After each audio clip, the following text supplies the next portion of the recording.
Thank you, Mr. Chairman. Thank you for having this hearing, and thank you all for being here today. I represent the Big First District of Kansas, approximately 60 rural counties in the mostly western and central part of Kansas.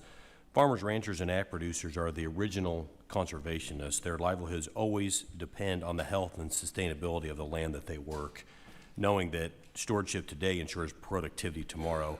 Technological advances have been helping farmers improve crop yields in Kansas for decades, and they continue to rely on evolving tools and techniques to secure the food supply and reduce losses caused by pest, disease, and extreme weather.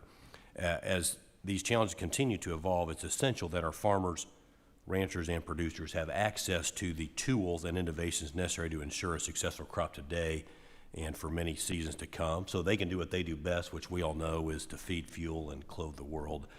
Farming practices such as no-till in Kansas have been used for many, many years as our farmers work to sustain good soil health, but they got to have the tools to be able to do that. So just a handful of questions.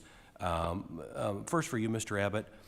In your testimony, you mentioned that the U.S. has the most scientifically rigorous and transparent pesticide regulatory system in the world. Could you further explain what specific features or processes that make the U.S. system stand out compared to other countries?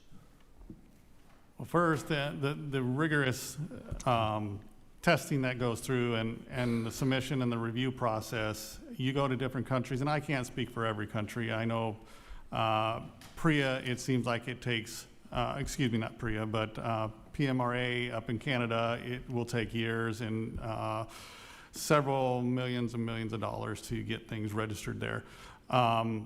You've heard our frustration on the backlog, right? That is real, but it's not the first time we've seen backlog. It's just never been to this degree.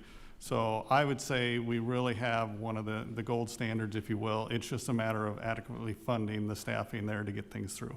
Yeah, that makes sense. In an area of growing concern amongst producers, all over Kansas is growing resistance to current crop protection tools, which can reduce their efficacy and create vulnerabilities to damage. Again, for you, Mr. Abbott, can you speak to the role that adjuvants and inert ingredients play in reducing the risk of weed resistance to provide growers with long-term success in managing? By the addition, and I'll speak for the inerts first, right? The inerts are part of the pesticide package, right? That's what helps them work together, commingle together. If you're putting different chemistries together, they don't always like to play nice together. It's how do you get those to where they're actually going to stay in stable form and where you can actually use them on the crop. The adjuvants are going to help influence the tank mix to a degree that you're going to see an improvement between 15, even as high as 30% increase in efficacy versus the pesticide by itself. So it's about getting it into the leaf, penetration, spreading across the leaf, and actually keeping the spray on the crop itself that you're spraying. All of which, we need to be quickly approved as new technology is coming out to give our producers the tools they need. Absolutely. To sustainably farm. And we also have to remember that at the core of sustainability is profitability. And if our ag producers, if it's not profitable, it will not be sustainable. Last question for you, Mr. Witherby. AgriGene's technology represents an exciting development in pest control that can grow our producers' toolbox of options. As we look toward resilient farming systems, can you discuss how your technology can be integrated with other proven crop protection tools to enhance integrated pest management strategies?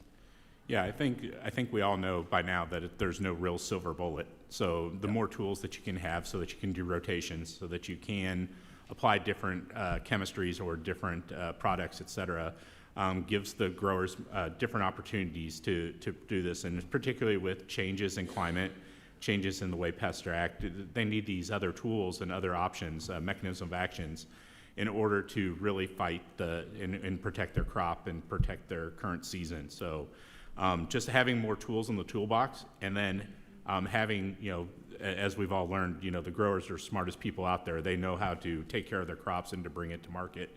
They will find ways at the right times to apply them and to get them in order to maximize yield and to hopefully maximize their profits as well. That's right. Well, thank you all again for being here. And with that, Mr. Chairman, I yield back.